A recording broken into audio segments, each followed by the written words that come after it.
welcome everybody to today's webinar on treatments. As Malcolm's already said, we're joined by Dr Christy Ralph, who's very kindly given up their time to join us tonight. So without any further ado, I'll hand over to Dr Ralph. I'm just going to say hello first and maybe do a little introduction before I pull up my slides. So thank you for giving up your time this evening to join us. I work as part of a team who look after people with kidney cancer in Leeds, and we're a tertiary referral centre, so we see patients who are referred in from across quite a wide swathe of Yorkshire.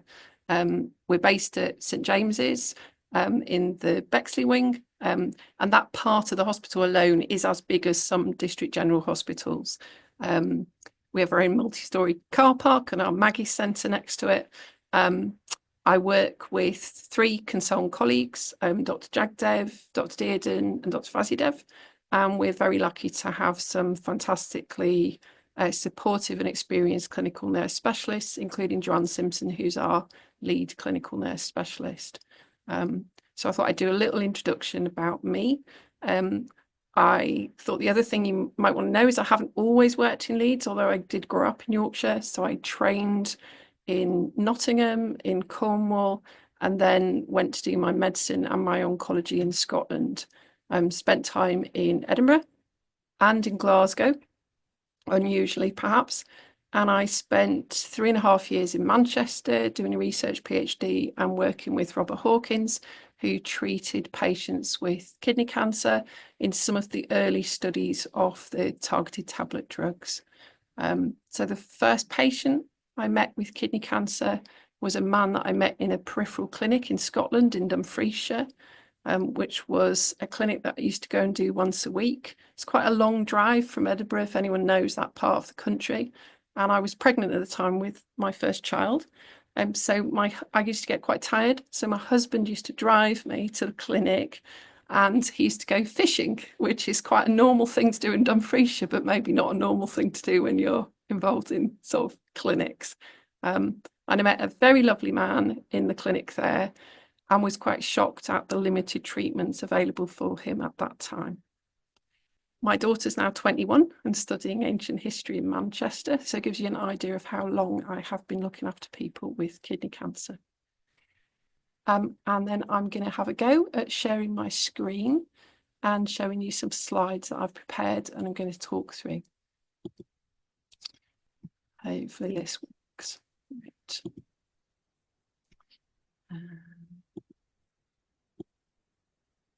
Okay, so yeah. Hopefully you can see the screen. So I'm going to talk to you this evening about drug treatment for kidney cancer, and I thought we'd have a think together about choice and combinations. This is me. Thank you for inviting me to talk. I do have some disclosures. I've received small amounts of money from a number of the drug companies to attend meetings, and they've fed me lunch when I've been there, but I don't have any shares or major financial interests in them. So I work as a medical oncologist, and we're the type of oncologists who prescribe drug treatment for the most part. Why do we use drugs in cancer? Well, drugs can treat the whole person. Drugs can reach the kidney cancer that we can see on scans and the cells that we can't, and we'll have to think about that together. You can modify the drugs that we use to manage side effects, and it's a very good approach for a scattered pattern of cancer, or where the cancer is inoperable, or in order to treat the risk of something coming back. Okay, it's not such a good approach for something very visible and single, where there are other kind of targeted options. So we've got a range of different drugs available for kidney cancer. Broadly, they fall in 2 groups. We've got targeted tablet therapies. Most of our tablets target kidney cancer cells' ability to grow their own blood supply, which is this feature called angiogenesis. And the little cartoon on the side is a kind of cartoon of kidney cancer's ability to kind of pull in and grow its own blood supply, which then allows the cancer cells to kind of keep growing in places that they shouldn't be. Okay. I included a picture from one of my patients here that illustrates this. So this is an angiogram, which is when we put some dye into one of the major blood vessels. I suppose we're used to thinking about using angiograms to look at vessels in the heart when people are maybe having stents put in following a heart attack. But you can also use this technique to look into the blood supply around an area where the cancer has spread. And this is a X-ray picture of someone who is who's got a hip fracture due to bone involvement, and where there's a plan for them to have a hip replacement, and the team have gone in and put the dye through, and then they're going to block off the blood supply at this site to prevent bleeding during the surgery and result in a more effective outcome. But you get a sense of the kind of sort of scattered and slightly chaotic pattern of blood vessels that you get in a cancer, which is different from the very organized blood vessels that we've got in the normal parts of the body. So this scattered kind of pattern of blood vessels, this is really the target of a lot of the tablets that we use. And we've got quite a nice range of different tablets available. So I've included the ones that are used in the UK. So we've got tivozanib, axitinib, cabozantinib. You can see there's a similarity in the pattern at the end of the names. Lenvatinib. Everolimus works slightly differently and is targeted at a different growth pattern in the cancer cells. And then pazopanib and sunitinib. I haven't included sorafenib because it's really not used anymore, although it was one of the earliest of these drugs to become available. The little cartoon on the side is trying to give a sense of the pattern of targets that are hit by these two different drugs. So there are a lot of cellular processes which these drugs target. They're not very clean drugs that only hit one thing. They're slightly dirty drugs that hit lots of different things. We do tend to think of them as some of them as being cleaner than others, but compared to the treatments for some of the sort of blood malignancies, these are still drugs that hit a lot of different targets. And the attempt to make very clean drugs hasn't proven to be much more effective, which I suppose people were hoping it would be. So thought I'd start with a bit of a patient story. This is a picture from a man who was diagnosed with his kidney cancer back in September 2008 when I was working up in Scotland. He's a previously fit 55-year-old man, and he had inoperable metastatic clear cell kidney cancer. I think you can see that he's got one normal kidney and one really enlarged abnormal looking kidney on this scan. Do my little thing, hopefully that will work. At that time, there really wasn't any effective treatment available for him. People kept an eye on him in the clinic, and 6 months later, he was much less well. He had increasing symptoms of pain, going off his food, weight loss. And in February of 2009, he started treatment with sunitinib, which was the first of the effective targeted drugs to be available in the UK. When he started treatment in February 2009, this drug wasn't funded in Scotland. And his rugby club, which he was a keen and active member of, ganged together and raised the funds to pay for his first 2 months' worth of treatment. Honestly, I don't think they really believed this was going to work. They just loved him a great deal and wanted to support him. But he had a super response. He started to feel better and his cancer started to shrink. He also had a lot of side effects, and we maybe didn't have the experience then that we have now in managing these. So his blood pressure went very high. Okay, and if you that monitor your own blood pressure will see that 200 over 122 is pretty startling. He had tiredness, he had hand-foot syndrome, he had gout, and he had a bit of modest change in his thyroid function. He was on full dose sunitinib at the time, and he carried on and had a really excellent response. So 12 months later, this is his scan without any surgery. I think you can easily see that there's been a really good benefit. More important than the scan, he was well. He was able to go to Spain on holiday and play 18 rounds of golf. So he really felt an awful lot better. He had 2 years of really well-maintained benefit before he started to run into difficulties again. And the challenge at that point was that there were very limited second-line treatment options available for him. Okay, but it's just to give you a flavour of what you can do with these targeted drugs and maybe the limits of that as well. So the next part of the story is we start to think about, well, what other ways can we treat this cancer? And we're just going to have a little bit of a think about cancer as an immune illness. Okay, so do a very brief introduction to thinking about our immune systems, and then thinking about cancer as an immune target and cancer as an immune illness. Okay, so for some of you, this will be much more familiar than others. Our immune system is a complex system, a mixture of cells and proteins and organs in the body, which sort of have a continuous kind of surveillance and attempt to spot things that are a risk to our health.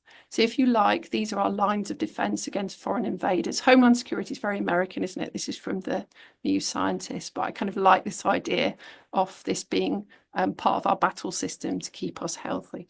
Okay.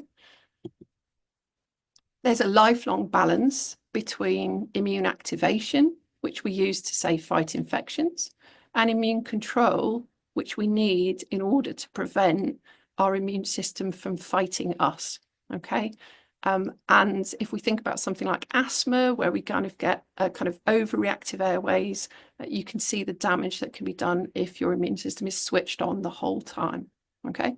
So there are complex processes, both in the cell types and in the proteins that are available in trying to manage this. We've come to realise that the immune system has a role in cancer control.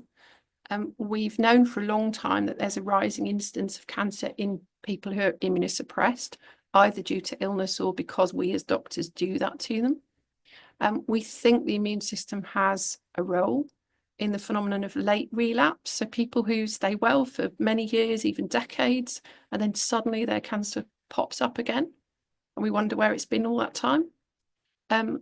We've always known that there are some cancers where we can see, in rare situations, sporadic spontaneous regression, so the cancer just getting better on its own without people being started on treatment. And kidney cancer is one of the cancers that can occasionally happen in. And then we've got data out of the model systems in the laboratories showing us that the immune system can control cancers. We also know that it's very difficult to transmit cancer from one person to another. And even in wildlife, that's not a thing that really happens. And I've included a picture of a Tasmanian devil because, weirdly, they're one of the few mammals that do have a recognised cancer which can be passed from one animal to the other. But they're rather unique because they spend their time having fights and biting each other. And they're also really closely genetically related because they all live in Tasmania. So the reason they can pass a cancer between them is actually because they're all sort of first cousins, if you like, rather than just because they go around biting each other, because all sorts of other animals do that as well. So this is Polly Matzinger. She's a really interesting lady. She's a professor of immunology and an ex-Playboy bunny girl. So she's had a rather unusual and interesting life. She was involved with other scientists in thinking about how our immune system recognizes threats. So prior to her models and the work that she did, there was this idea that the immune system just recognizes the difference between self things that belong to us and foreign things that don't. But we came to understand that there's a second signal, that we treat things that are different, which are a threat, in one way, and things that are different, which are not a threat to us, we just ignore. And one of the problems with cancer is it's very good at kidding the body into thinking that it's not a threat and that the cancer cells are normal enough that the immune system can just ignore them. But Polly Matzinger started to come up with this idea of the danger theory, which allows us to recognise that there's a sort of more complex process going on. So then I wanted to introduce Jim Allison and Padmini Sharma. So Jim Allison took the work that Polly Matzinger had been doing, thinking about danger theory, and he started to apply this to cancer situation. So he started to think about why cancer can evade the immune system. He found CTLA-4 and was able to develop antibodies to this. So this is a kind of, if you like, blocker. This is part of the downregulation of the immune system that switches things off, and that cancer use that ability to kind of hide from our immune systems. And so working with other people, because this is the work of many, many people, Jim Allison and others came up with the idea that you could block this immune blocker, and maybe you could release an active immune system against cancer. And Padmini Sharma is one of the people who was involved in the early research studies in people rather than in the laboratory, and she's also now his wife. Okay, so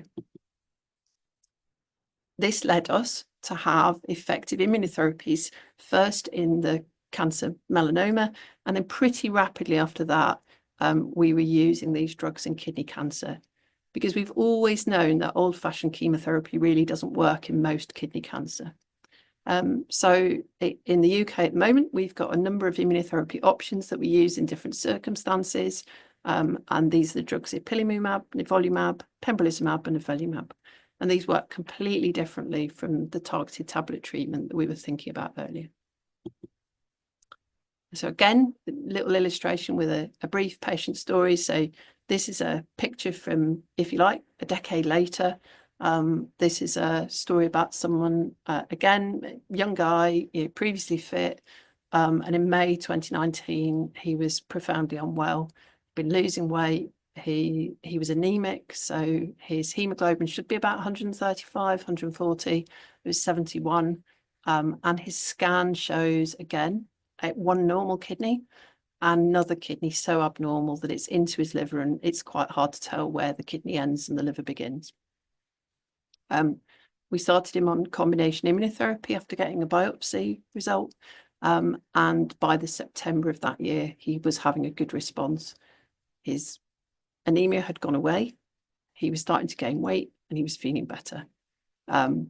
He did have some side effects. He had a bit of arthritis, which he found manageable. And interestingly, a slightly rare side effect, which was he developed cystitis. So he had a kind of bladder symptoms, almost as if he had an infection, but it wasn't due to that. And then in January of 2023, which is kind of 3 years later, he had such a good response that they were able to go in and do cytoreductive surgery for him. They took out the kidney and part of his liver, leaving quite a large bit of his liver behind, which is now normal. When they took his kidney out and looked at it in the laboratory, there were no active cells in that kidney. It was a kind of ghost of the cancer still there. In the liver, there were a few cells, and he's currently still on maintenance immunotherapy and still well, and he's working full time. And he does know that I use his scans in various chats with students and other people for a bit of encouragement.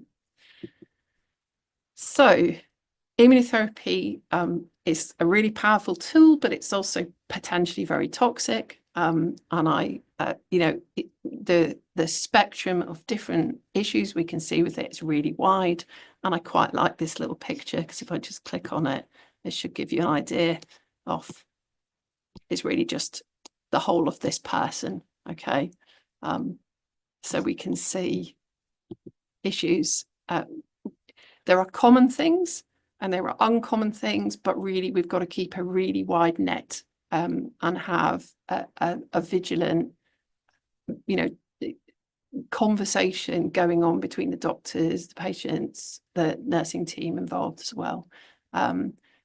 To safely give these types of drugs, we need backup in the hospital from specialists who look after other illnesses that are kind of parallel to this. and we're very lucky in Leeds. We do get excellent support from the rheumatology team, seeing people with arthritis. They've actually set up a specialist clinic to do that, and see our patients really quickly. And also fantastic support from the people who look after patients with colitis, which is a nasty form of diarrhea, and people who run into problems with endocrine function, so thyroid disturbance and adrenal problems.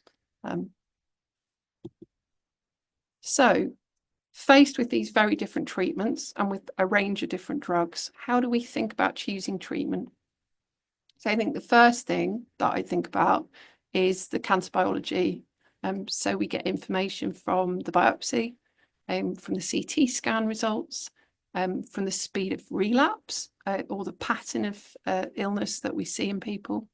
We get really useful information from some pretty simple things like the blood count, because that gives us an idea of what impact the cancer is having on the whole of the body, and from that story about how people feel when they first come to see us. We know that some kidney cancer is slow growing, and we might have the option of waiting to treat later, and other kidney cancer behaves in a totally different way from that. We recognise that there are a range of different types of kidney cancer. Most of what I'm thinking about and that we see in our clinic, we see a lot of clear cell kidney cancer, but we recognise that there are other types as well. So there are 2 types of papillary kidney cancer. We look after people with chromophobe kidney cancer, which is pretty rare. There are a range of oncocytic variants. This slide is slightly older. There's been a recent rewriting of the pathology of kidney cancer, and there's now been a subdivision, and there are even more different types of the illness. I think in the very rare things, we've got collecting duct and medullary kidney cancer, which are both very challenging to treat and don't respond to some of the same treatments that I'm talking about. But there is a kind of growing recognition that different genes might be driving these different patterns of kidney cancer, and that we may see responses which are different in the different variants of the illness.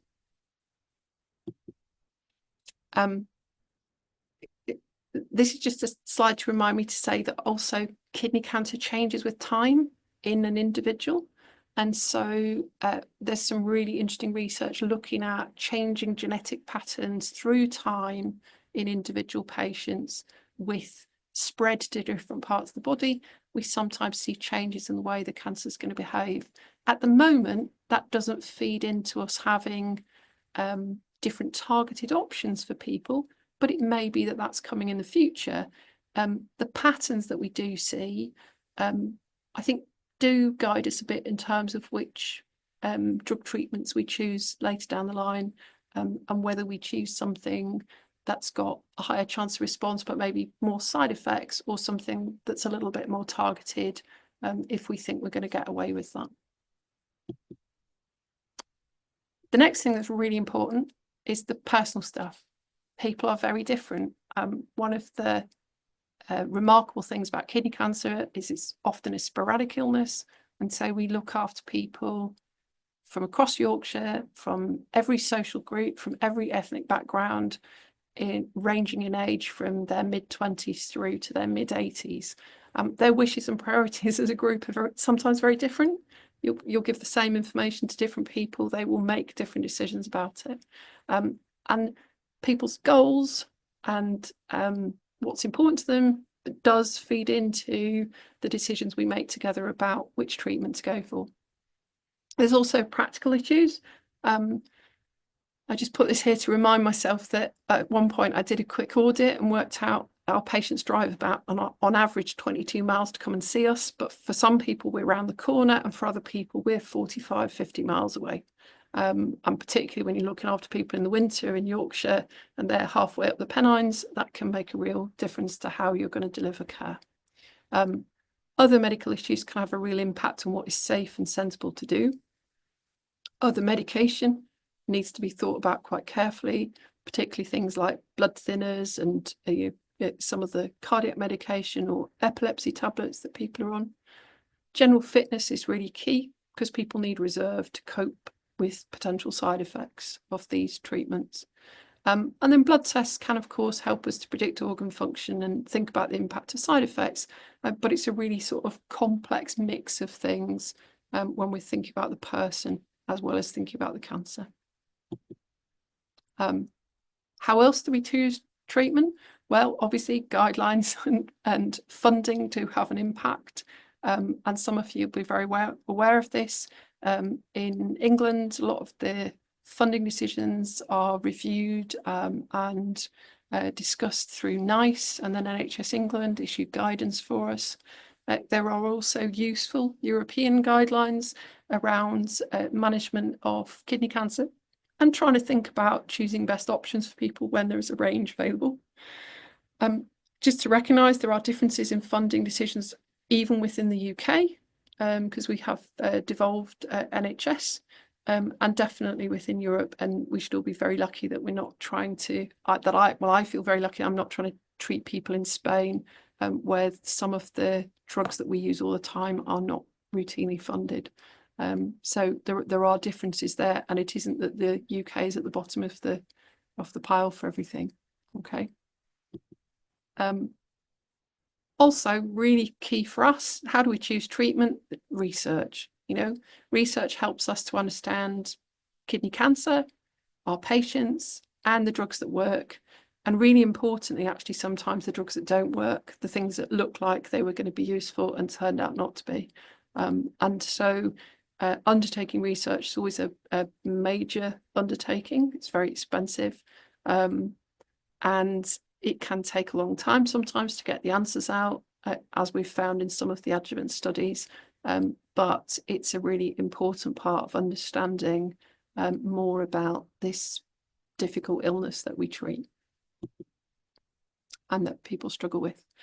So some of the recent things that have changed, some of you will be aware that we're now in a position to think about offering treatment after successful but high-risk surgery to see if that will be a benefit in keeping cancer away. So this has only been on option for quite a short time. There was a study of the immunotherapy pembrolizumab which showed a disease-free and then an overall survival benefit. And this is an option for fit patients who've had successful intermediate or high-risk surgery. But it's a balance, and these are really interesting conversations, and it's been really interesting to see that I think I've given the same kind of chat to people, and their response to it is quite different. And people are making a risk decision about side effects and chance of benefit. So these are really interesting and kind of complicated conversations. And then the other thing I just wanted to highlight, just to have some things to look forward to.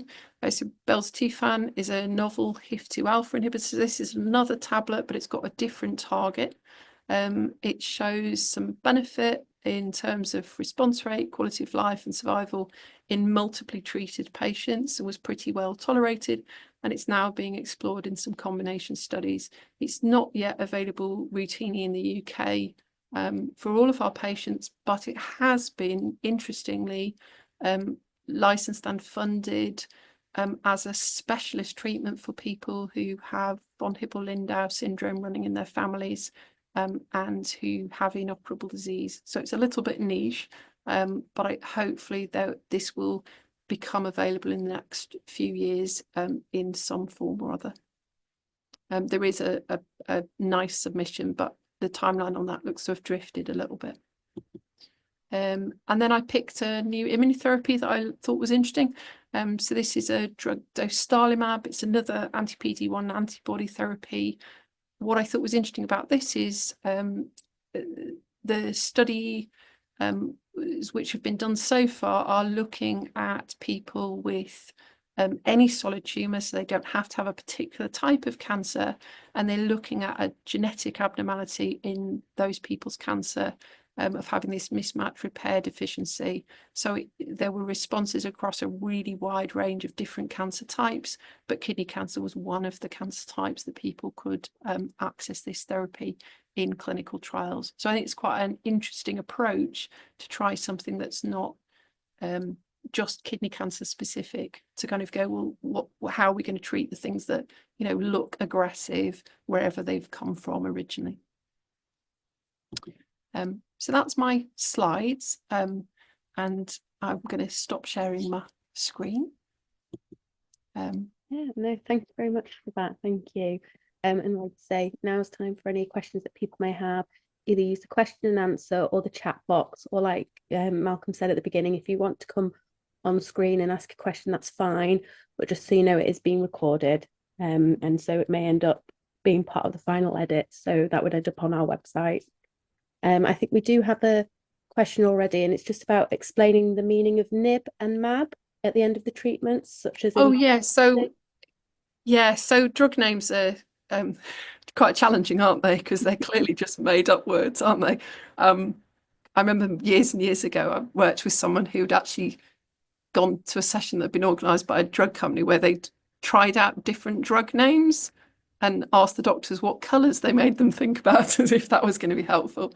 In this case, it is helpful. So the MAB at the end stands for monoclonal antibody, and it tells us that this is a drip treatment, which is a particular type of drip treatment. So antibodies are part of our immune system, and in this case, we're using that to deliver the target to the body.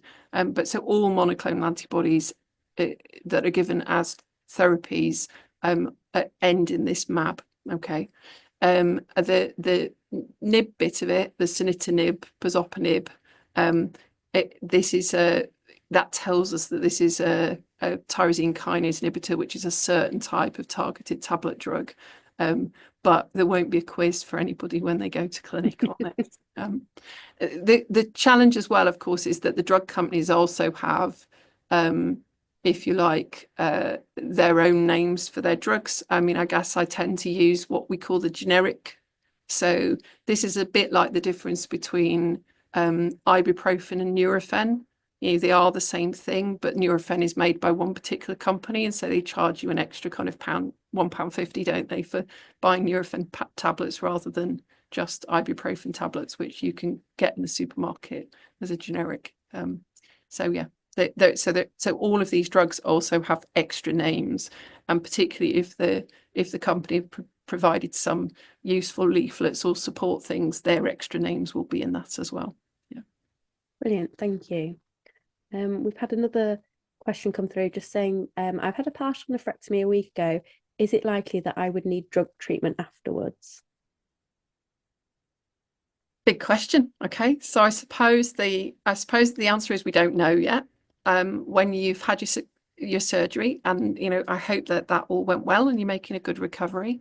That removed part of the kidney, or if the whole kidney is removed, that goes off to the laboratory and is looked at really carefully by the pathologist. That can take some time to come back because they need to process those tissues carefully to then be able to fix them in wax and cut them up and look at them under the microscope and find out information. And then that's assessed to make a judgment about which type of kidney cancer we're dealing with, and you know, how large it was, what the pattern of it is, does it look like it was something that's behaving in a moderate way or a more aggressive way, and is there any evidence of spread around the site that's been removed. Most of the time, people who have had a partial nephrectomy have slightly smaller cancers in the kidney. And so most of those would fall into the lower or intermediate risk group rather than the highest risk group. But it is a little complicated depending on those other features. So I don't think that any of the people I have started the immunotherapy for have been people who've had a partial nephrectomy. But until those results come back and you discuss them with your surgical team, we don't know the answer. The immunotherapy treatment as an add-on isn't of proven benefit in people with the lower risk situations. And I guess the other thing that's a little complicated is that it wasn't really tested as an option for people who don't have clear cell kidney cancer. So in Leeds, we're not offering that as a treatment to people with papillary kidney cancer, even if they have high-risk disease, because our feeling is this is quite potentially toxic and it's not of proven benefit for them. Okay. But there might be some variation across the country about that. Okay, thank you for that. That actually leads us on to our next question, which, forgive me if I'm reading this wrong, but it's about, given that the research mainly focuses on clear cell RCC, what options are there for non-clear cell RCC? Yeah, so I mean, this is quite a challenge, isn't it? And for people who find that they have something rarer, I think that's always a bit of a challenge. We do have research into targeted tablet drugs and immunotherapies in some of the non-clear cell kidney cancers as well. There are a mixture of studies. There have been some studies done specifically in papillary kidney cancer. The other types of kidney cancer are not as common, and most of the research data we've got comes from, if you like, mixed studies where they let people with non-clear cell, as if that was a kind of, as though all those would behave the same, into the same study, and then looked at the results, perhaps gave some indication of what the differences were in the results for those patients. I think broadly, for most of the papillary kidney cancers, we offer the same kind of treatments we would if we were dealing with the same sort of risk clear cell, but talk people through maybe the nuance of difference in that. I think for me, chromophobe kidney cancer is quite different. I'm not convinced that we get good responses to the immunotherapy, and in contrast, we've had some fantastically durable responses to targeted tablet treatment for people that we have looked after. So that tends to be the mainstay of treatment for them. And then for some of the really rare things, like the collecting duct cancer and medullary cancer, there are some situations where we talk to people up front about clinical trials and maybe being involved in some of the more exploratory things, looking at the genetic pattern of their cancer and seeing whether there might be a way to access therapy that targets things we find there. Those are, if you like, the exceptions. They're the kidney cancers that I would still offer chemotherapy to. Obviously, the urothelial cancers that we manage, more like bladder cancers, we tend to go down the route of managing things in that way. But that's not been our focus this evening. Yeah, but it's a really good question, and it's, I think there's shared knowledge across the UK. We're quite lucky in some ways. It's oncologists are quite a friendly bunch, and we talk to people elsewhere, and if we come up against something rare or unusual, we've got that extra resource of being able to run things past people who work in Manchester or London or Cardiff or Preston that we know, so it's we've often had links with people through training and having worked together on clinical trials. So it doesn't solve everything, but at least there's an ongoing conversation there. Yeah. Thank you. And we've got another question about, can immunotherapy continue after 2 years? So that depends on which drug. Okay, so in the adjuvant setting, so we talk about the people who are trying to reduce the risk of the cancer coming back and who don't have current disease. So we think about risk. The maximum duration of treatment is just a year. Okay, for people who start the combination of an immunotherapy and a targeted tablet, so combination of nivolumab with cabozantinib or pembrolizumab with lenvatinib, which are both available as frontline treatments at the moment. The way that the length of the immunotherapy is defined is slightly different, but broadly you get two years worth funded and of proven benefit. If we start just with immunotherapy, so the combination ipilimumab, nivolumab, we can keep going as long as we like, and people are tolerating it. What we don't know is whether we need to do that. It's not clear that we need to keep people on treatment. We see some fantastic responses in people who get horrible side effects and who have to stop their immunotherapy. And I look after people at the moment who have had great responses, even complete responses, and been off their immunotherapy drugs now for several years with no evidence of relapse or progression. And we haven't actually been able to keep going, and we haven't needed to keep going. So it's tricky. And even for the people where there's funding there and we can keep going, I guess we're starting to have conversations with them about whether that's actually the right thing to do. Because we do know that some of our patients run into side effects late. You would think that if you've been on something for 3-4 years, you would be okay on it. But actually, we do sometimes see really quite serious immune side effects happening very late for people, which is life-changing sometimes, So I wish it was easy to do a study where we sort of took everybody off with the option of putting them back on again. But it really isn't. They're not studies to kind of reduce the amount of treatment you give people are often not funded by drug companies for obvious reasons. And I think everybody is very twitched about stopping a drug that is working for them, but these drugs can change your immune system for good. Okay. And so particularly when we see side effects and have to take people off, I have a chat with them saying, I genuinely think you can still have a response to this. We're going to have to wait and see. Just because we've stopped it doesn't mean it won't have a benefit. Yeah. Thank you. Thank you. Another question is just, can you take only part of the kidney rather than the whole, as I have a tumour on the kidney that is not affecting kidney function? So that's good. I'm glad that you have a cancer that's not affecting kidney function. I guess surprisingly, perhaps that's often the case, that actually kidney function can be quite well preserved. It matters where in the kidney the cancer is, and ones that get in the way of the plumbing of the kidney tend to cause more problems with kidney function than ones that, if you like, are on the outer edge.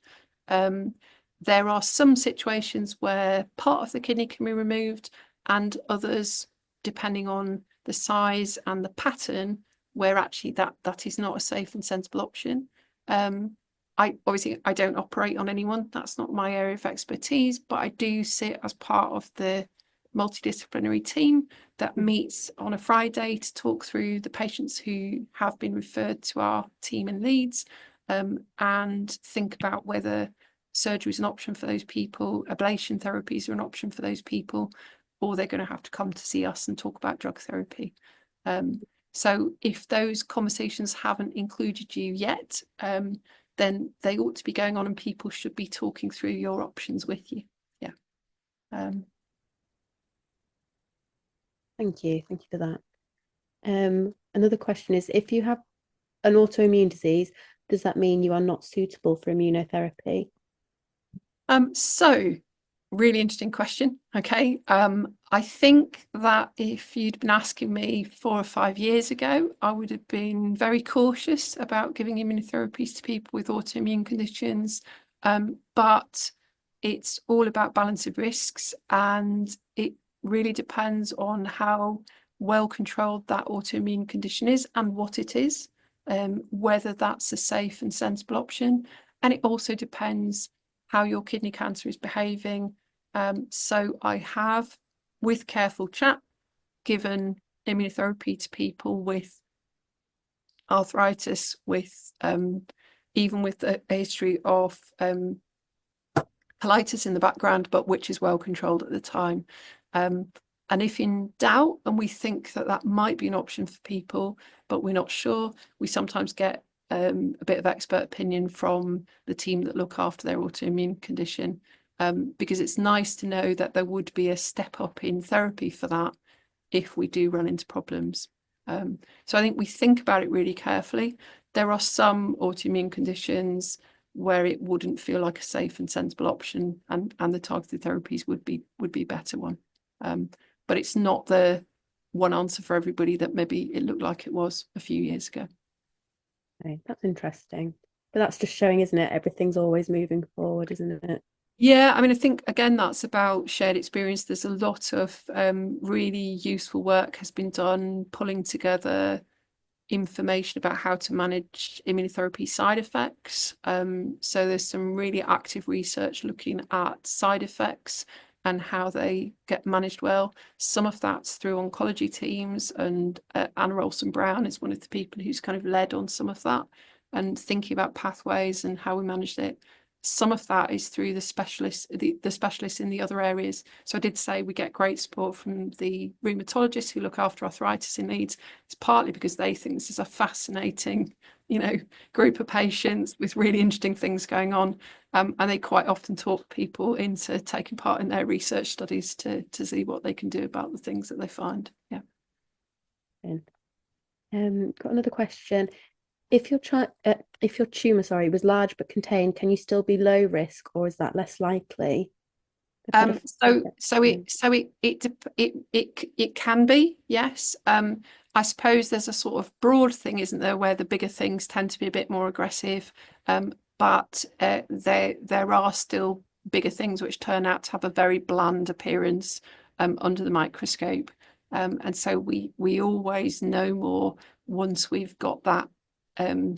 Once we've got the results back from the pathology team, as well as just looking at the scan pictures, we get a sense when we're looking at people's scans of whether things look like they're going to be blander or more aggressive, but it doesn't give us all of the answers. Yeah.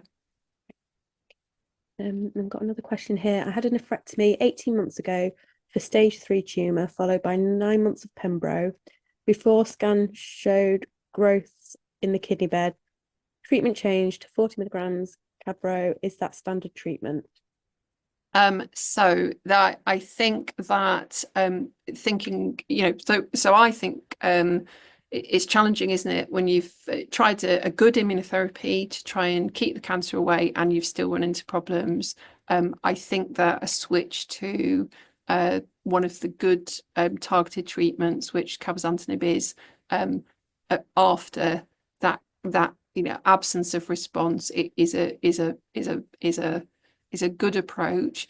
I'm not sure that we're in a situation where we can call anything quite standard at the moment, because we've only had the adjuvant treatment around for quite a short time. So I think we are sort of feeling our way. But I definitely, that would be an approach I would be comfortable with after talking it through with someone. I don't think there's much value in trying another immunotherapy in that situation. And, even if you could do that in a straightforward way for funding, I think you'd worry that you were running the risk that someone would just not respond. Yeah.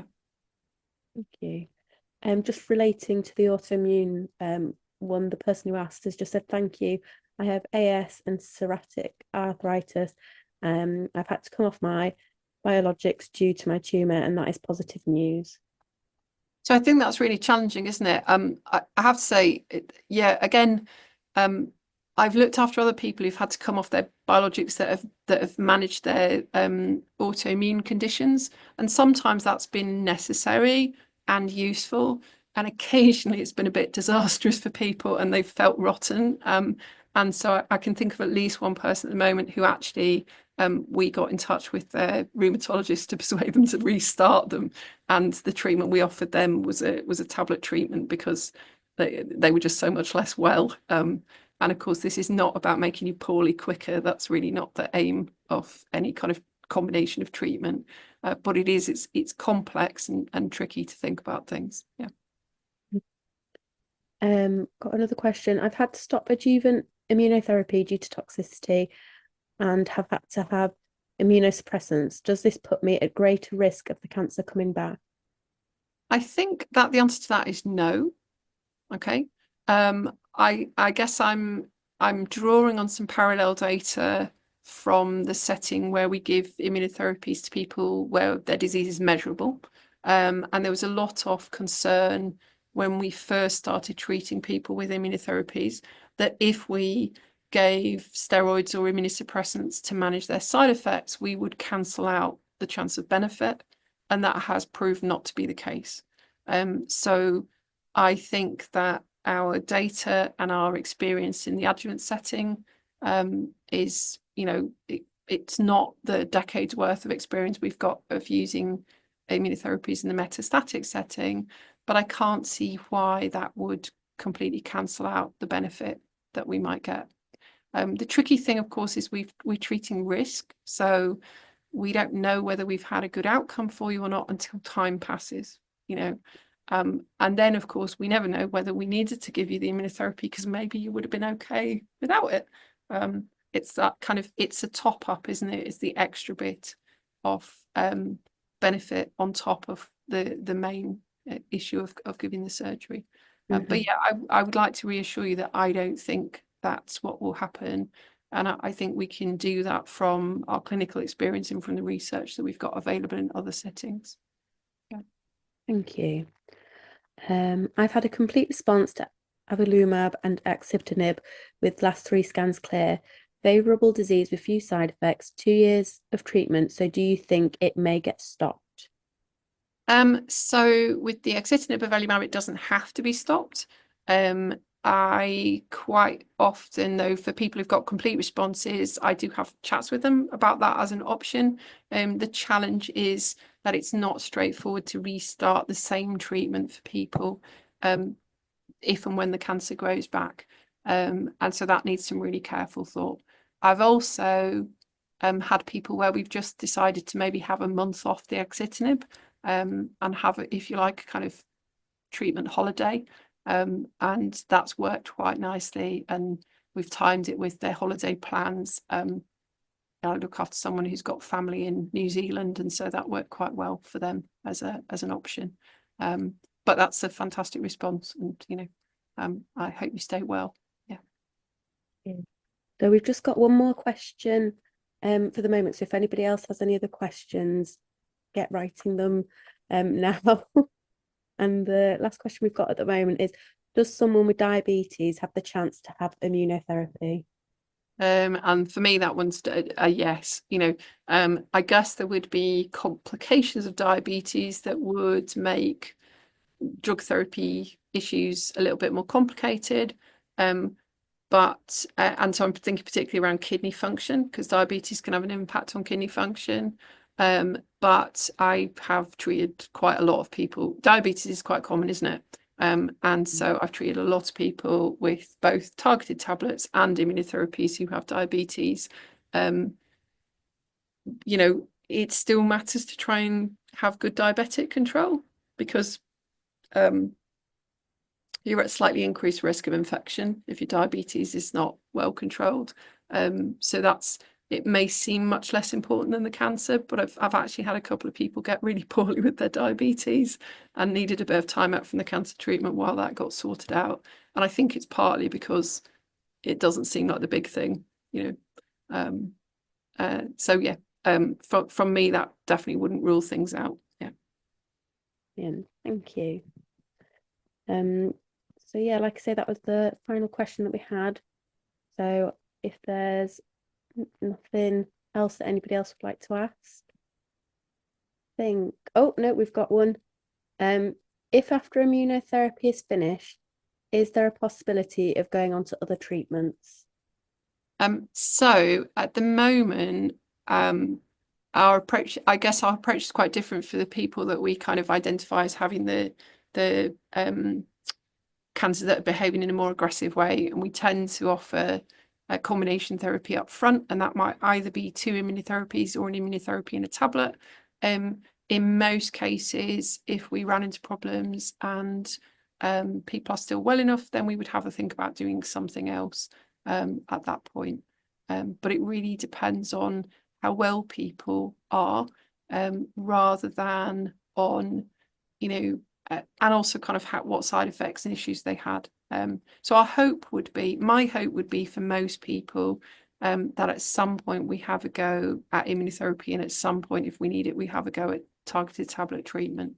I suppose I would hope that we're able to think about trying to safely deliver 2 lines of therapy to the people who are well enough and will benefit from it, recognizing that there are a group of people who come to see us who have really complex other medical issues or frailty in old age, and for whom any of these things is really not a very sensible plan.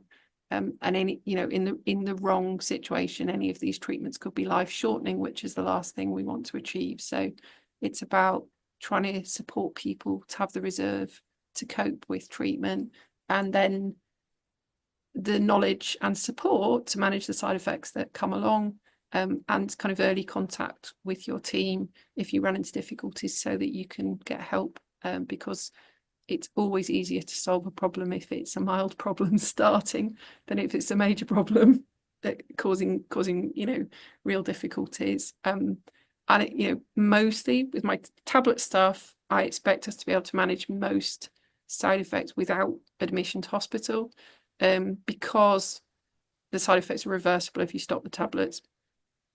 And with the immunotherapies, we have to talk through the fact that there's going to be a proportion of people who end up in hospital with side effects, but we're quite good at keeping those admissions as brief as possible in Leeds. Thank you. So just another one. Thank you for your knowledge and insights. Sorry for extra questions. No, I'm sure Dr. Ralph's doing a brilliant job. Just wondering about the tablet treatment you mentioned for AI. I'm assuming that's autoimmune patients. What does that involve? Oh, so tablet treatments. So if we were thinking about people who had autoimmunity and we didn't want to use immunotherapies, then we'd be thinking about the targeted tablet drugs instead. And then it depends on whether we think the cancer is changing quickly or slowly, which of the options we've got available we choose. There are some sort of quirks, if you like, of the research and the funding that mean you have to do things in a certain order. But in terms of the cleaner drugs with perhaps better tolerability, we use quite a lot of tivozanib in Leeds. Off the dirtier drugs, hit more targets, have a bit more side effects. Cabozantinib and lenvatinib would be the two options there. So. Okay. Had another question in as well about, I have been on axitinib for over 2 years now and suffer from persistent diarrhea. I take regular loperamide, but I'm taking 4 or more tablets per day. Is there anything else that can be done other than reducing the dosage? Yes. Okay. So I think that it may seem uncomfortable, but I think it's sometimes a benefit to have a week or 2 off the tablets completely. For some of the patients I've looked after, that has kind of reset things and been a benefit. Obviously, talk this through with your team before you do it. You're right that you can adjust the dose. With axitinib, there's a lot of flexibility about dose. So it's a twice a day tablet, and you can go down just by 1 milligram, even, for half the day, if that's what you prefer to do. The other thing that I sometimes do for patients after talking it through is sometimes use, if you like, the side effect of the painkiller codeine. So codeine, I think most people know, causes constipation. It's a useful painkiller. And so I've had a number of people over the years that I've used a bedtime dose of codeine to see if that helps to settle their bowels and get the balance a little bit better. It's important that you're still absorbing your food because you need those nutrients and that energy for the day. And of course, yes, we want to control the cancer, but we also want to keep you well. So sometimes those additional measures can be a benefit.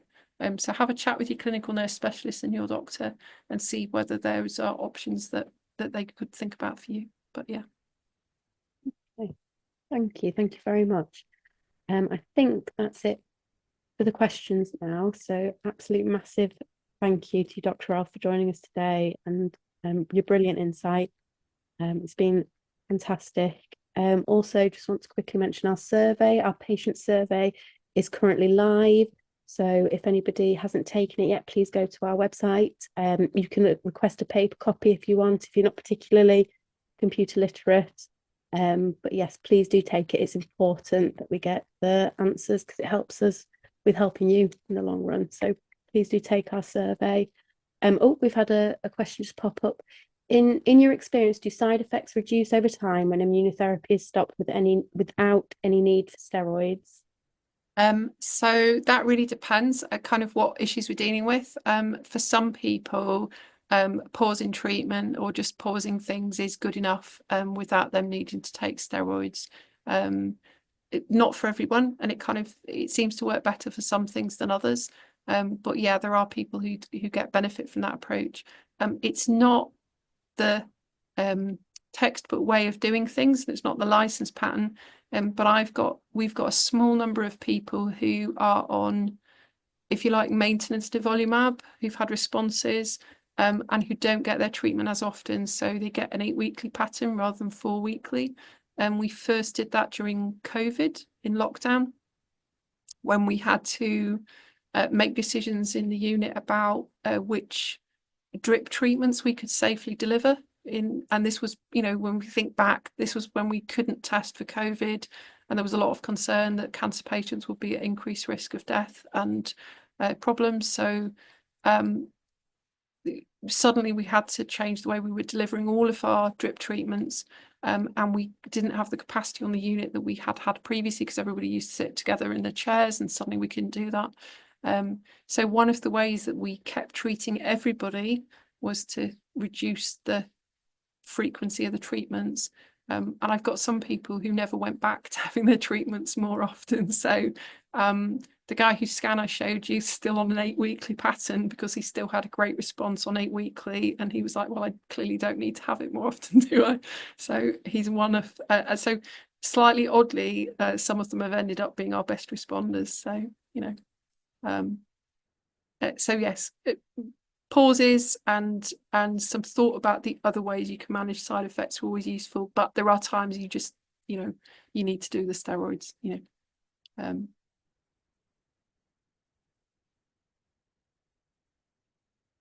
Oh, I can't hear you, Hazel.